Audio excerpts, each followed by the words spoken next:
है अपने जीवन का आनंद। तो जो इच्छा करे हो मन माही, प्रभु प्रसाद कछ दुर्लभ नाही।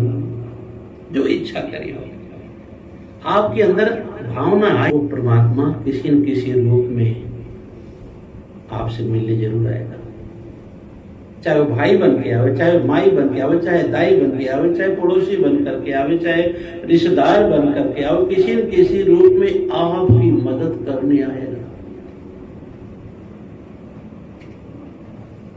ये साधना का फल है, ये तपस्या का फल है। आज बड़ी सरलता से कर्दम ऋषि भगवान से वार्ता कर ली।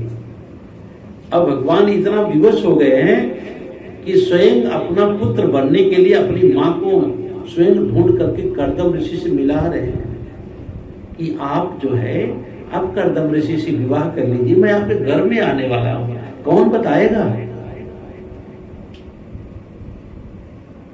तो इसलिए जो है, कई जन्मों के इस शरीर पर वासना का एक धूल है, यहाँ मनुष्य झाड़ने आया हुआ है। और झाड़ने का तरीका यही है कि साधना करके, भजन करके, तप जप करके, खूब नाम जप करके, खूब नाम जप करके, सच्ची श्रद्धा के साथ, श्रद्धा विश्वास रूपयाभ्याम न प्रसन्ति, ये मार्ग में जब निकलो तो श्रद्धा और विश्वास ये दोनों को नयनों में बसा लो, तभी सफलता। बाकी तो ऐसे बहुत लोग पड़े हुए हैं, पूजा पाठ करते रहते, रोते रहते हैं, पूजा पाठ करते रहते, हैरान रहते हैं, एक भी इच्छा उनकी पूरी नहीं हो रही है, उनकी मनोकामना नहीं। क्यों? कारण क्या है, वजह क्या है? इसलिए कि आपके अंदर जो वासना से भरा हुआ प्रार्थना है, वासना से भरी हुई जो उपासना है, इसलिए सिद्ध नहीं हो रहा है। इसलिए देवियों और सज्जनों ध्यान दो। आज देवती पुनिताश कुमारी, रही मुनि कर्दम कै प्रिय नारी। देवती के साथ कर्दम ऋषि का विवाह हुआ। कहते हैं कुछ समय व्यतीत हुआ उनके जीवन का, और जिसके दोनों के संयोग से समय ऐसा आया कि 9 पुत्रियों का जन्म हुआ है। जरा गृहस्थी देखो, इसको गृहस्थ आश्रम कहते हैं। बहुत खराब नहीं गृहस्थ में, गृहस्थी आश्रम का साधना, बस खाली उसका नियम पता चल जाए बस। दुःशीलम मात्र दोषेण पुत्र दोषेण मूर्खता, और कार्य पण्यं वंश दोषेण आत्मदोषो दरिद्रता। दुःशीलम मात्र दोषेण, कहते गृहस्थी लोग बसा लिए 7 फेरे घूम करके, लेकिन उसका जो नियम है, उस नियम का 7 फेरा, 7 वचन का एक भी वचन वो कभी अपने जीवन में उतार नहीं पाते लोग। और यही कारण है कि दयनीय अवस्था हो जाती मनुष्य के जीवन में, पति पत्नी दोनों की। क्योंकि जो रास्ता चुने उस रास्ते को अच्छी तरह से देखे नहीं, और चुनाव कर लिए। जैसे आपको जाना हुआ, मान लो शाहगंज जाना हुआ, आजमगढ़ जाना हुआ, जौनपुर जाना हुआ, ऐसी जगह कहीं जा रहे हो आप, और पता लगा कि ये अपने गांव जा रहे हो, और जाते जाते ऐसा हुआ कि आप 2-4 किलोमीटर ऐसे आगे निकल गए, गांव पीछे छूट गया, और कोई बताया नहीं भाई आपका गांव तो इधर है, आप वहां कहाँ जा रहे हो। जरा सोचो कितना पश्चाताप होगा ना, कि क्या बताऊं, समय इतना नुकसान हुआ, इतने दूर तक मैं चल करके गया, कितनी भूल लगेगी ना। वही हाल जीवन का है देवियों सज्जनों, ऐसे भूल लोग कर करके अब पश्चाताप करते रहते हैं। जीवन की सार्थकता कहाँ है? जीवन जी भर के जी हुआ, लेकिन एक नियम है, यहाँ पूरी प्रकृति नियम से चल रही। जरा देखो, सूर्य अगर 5 मिनट लेट हो जाए तो भारत का सारा कंप्यूटर ध्वस्त हो जाए। कितने नियम से सूर्य है, चंद्रमा कितने नियम से है, पृथ्वी पर अन्न कितने नियम से आ रहा है, ये फल वगैरह जो लग रहे हैं वृक्षों पर कितने नियम से आते हैं, और आपका नियम क्या है? ना तो खाने का नियम है, ना तो सोने का नियम है, हाँ? न तो पूजा का कोई नियम है, न कोई व्रत उपवास आपका सार्थक हो रहा, सफल हो रहा। क्या कारण है? वजह क्या है? वजह ये है कि आप मनमती हो, आप शास्त्रमती नहीं हो, आप संतमती नहीं हो, आप गुरुमती नहीं हो, आप मनमती होकर के चलना चाहते हो।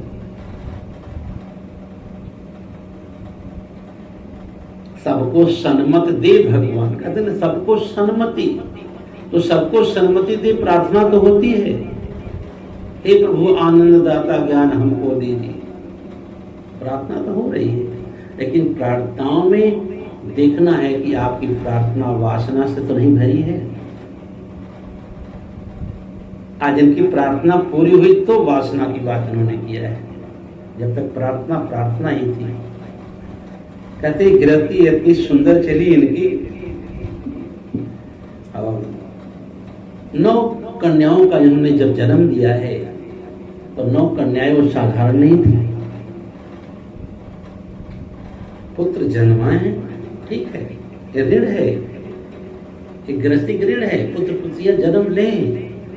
लेकिन जो मैंने बताया कि दुस्शीलम मात्र दोषेण पुत्र दोषेण मूर्खता कार्य पर्यंग वंश दोषेण आत्म दोष दरिद्रता। दुस्शीलम मात्र दोषेण, बेटा या बेटी अगर ज्ञान से परिपक्व नहीं हुए, अच्छी शिक्षा से परिपक्व नहीं हुए, कहते मात्र दोषेण, माँ के दोष का फल है। माँ की संगति अच्छी नहीं होगी, माँ की साधना अच्छी नहीं होगी, माँ का स्वभाव अच्छा नहीं बन पा रहा होगा। पुत्र दोषेण मूर्खता, कहते हैं अगर बेटा बेटी मूर्ख निकलते हैं, कहते हैं ये पिता के कुकर्मों का फल होगा। काल पर्यंग वंश दोषेण, कहते अगर कंजूस है तो कहते काल पर्यंग वंश दोष, उसके वंश का दोष होगा। और आत्म दोषो दरिद्रता, अगर वो खुद दरिद्र है, आत्म दोष हो मतलब उसका खुद दोष है, निजी दोष, उसकी संगति अच्छी नहीं होगी, उसका स्वभाव अच्छा नहीं होगा, उसके अच्छे कर्म नहीं होंगे। असचेतीश्वर कचित कर्मणाम कर्तारम भजते सब कर्तु पर विषय, कहते हैं जो जीव जैसा कर्म करता है उसी प्रकार से परमात्मा उसको फल देने के लिए तैयार है। तो जरूरी हुआ ना, मैं तो कई बार सत्संग में कहा हूं इस बात को कि बेटा या बेटी अगर योग्य हो जाए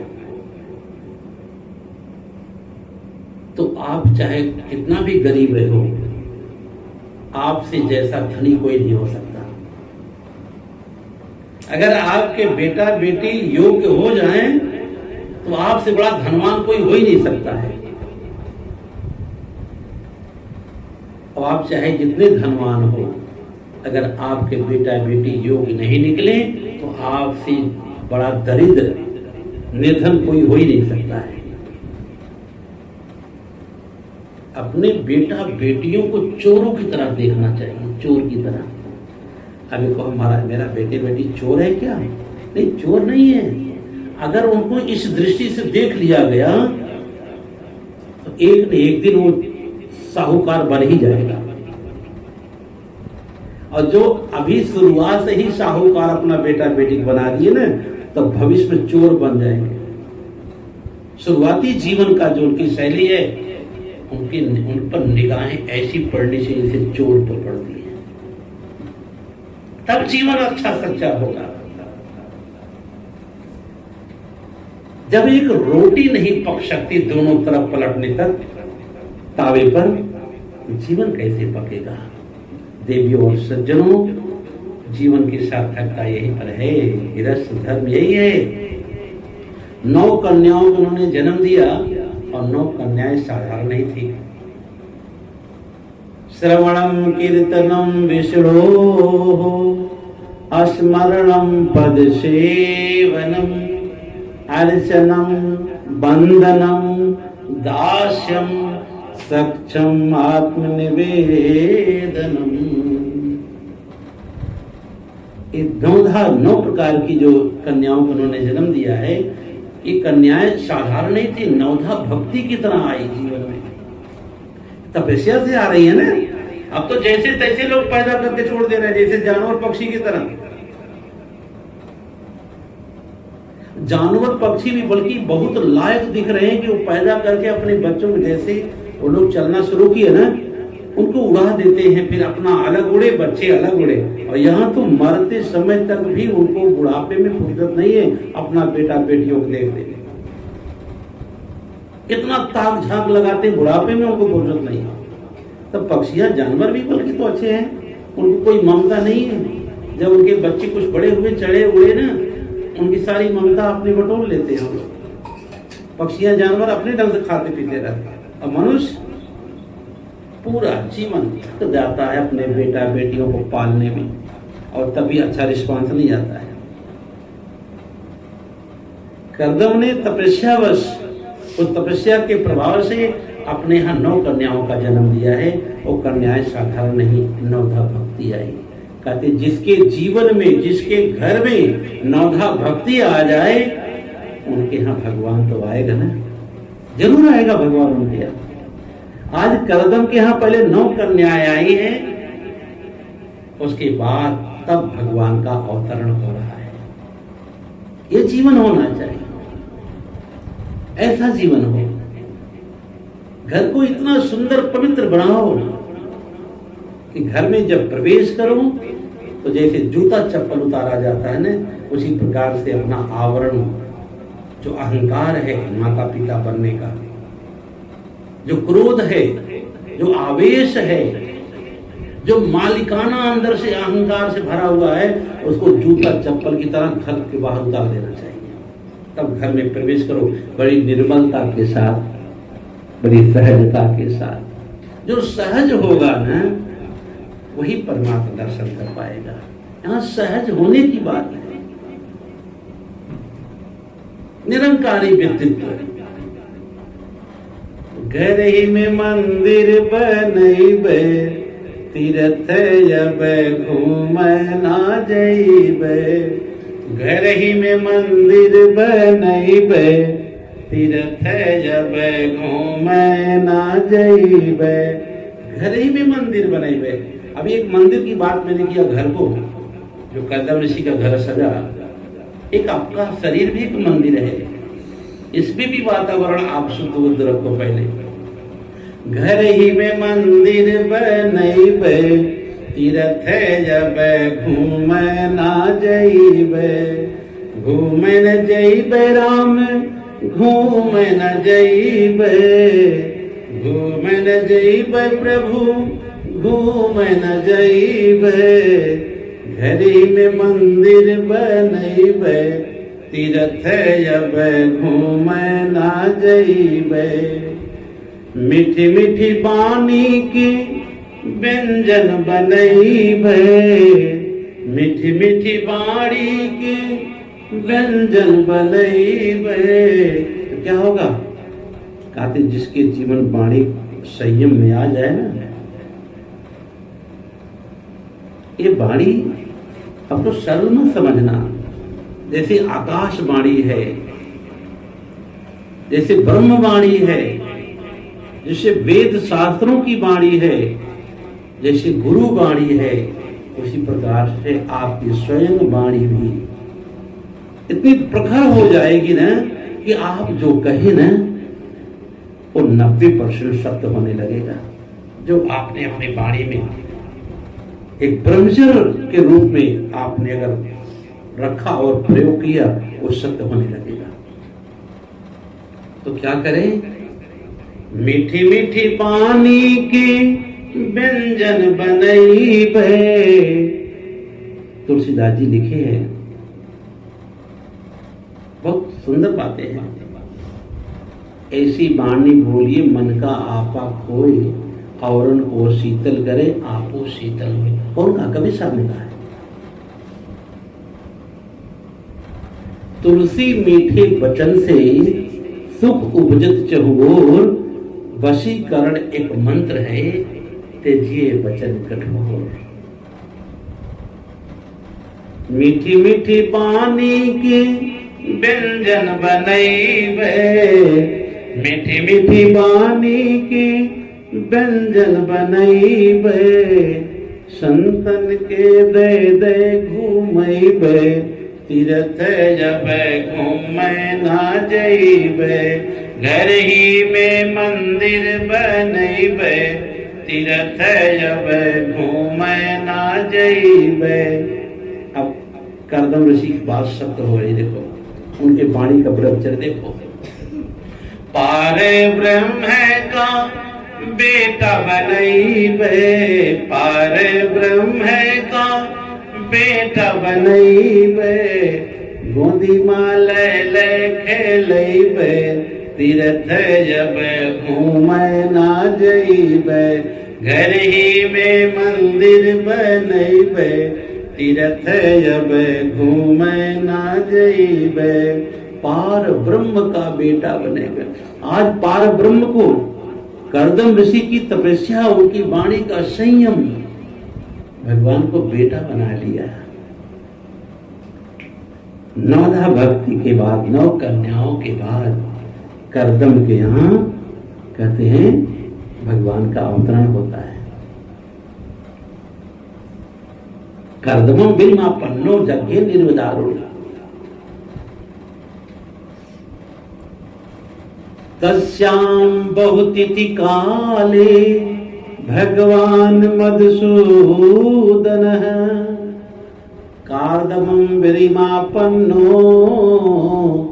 जग्गे निर्विदारुणे।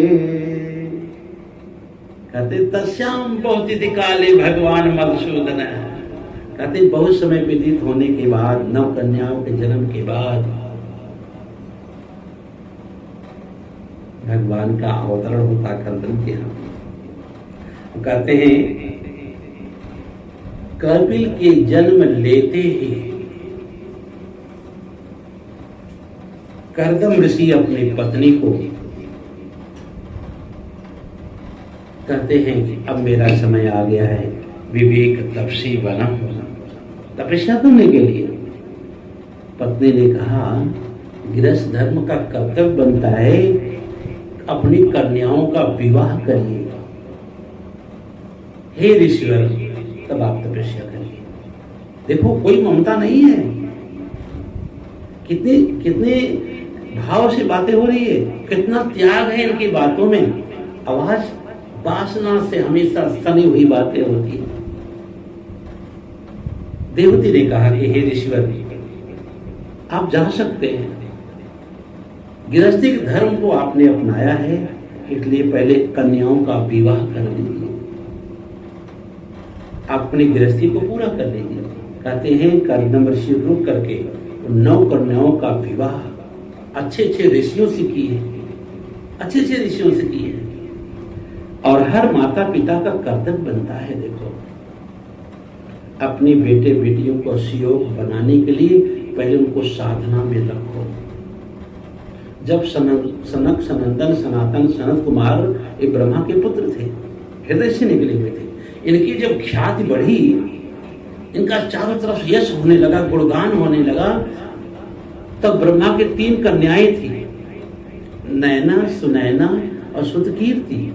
ये लोग व्याकुल होने लगे कि मेरे भाइयों का इतना सम्मान है, पूरी दुनिया इनकी चर्चा कर रही है, इनकी प्रार्थना करती है, हम लोग यहीं से जन्मे हुए, हम लोग कोई नाम नहीं है, हम लोग भी जाएंगे बाहर घूमने के लिए, भ्रमण करने के लिए।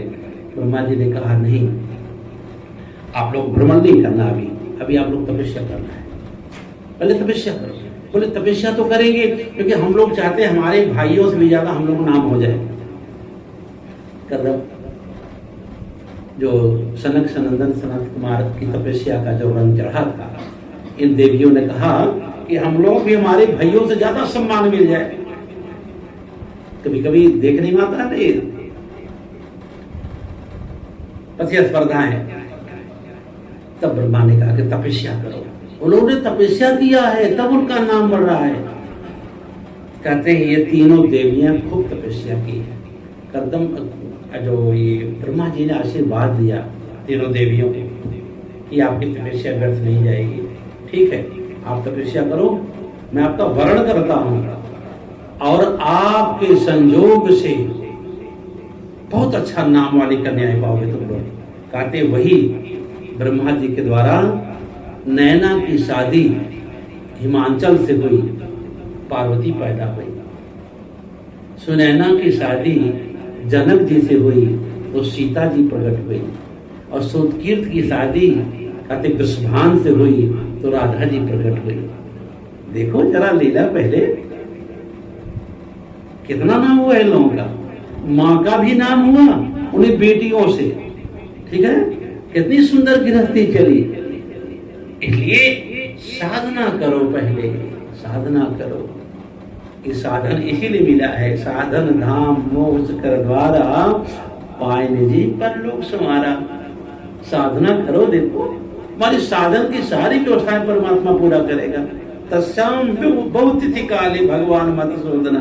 बहुत समय व्यतीत होने के बाद तब जा कपिल का अवतार हुआ। और जैसे उन्होंने कहा, जैसे मां का संकेत हुआ, कन्याओं का विवाह करने के बाद तब कपिल का जब जोग जगा है तो करदम ऋषि कहते हैं अपने पत्नी के आंखों के आंसुओं को प्रणाम करते हुए करदम ऋषि तपस्या करने चले गए। क्या करने? तपस्या करने। अपनी पत्नी को अपने बेटे को सौंप दिए, कपिल को सौंप करके, और निकल गए। बातें बड़ी सुंदर है, बड़ी सुहानी है। आप सब चाहता हूं कि मैं यहीं पर कथा विराम दूंगा। कल फिर आपको इसी समय मिलेंगे।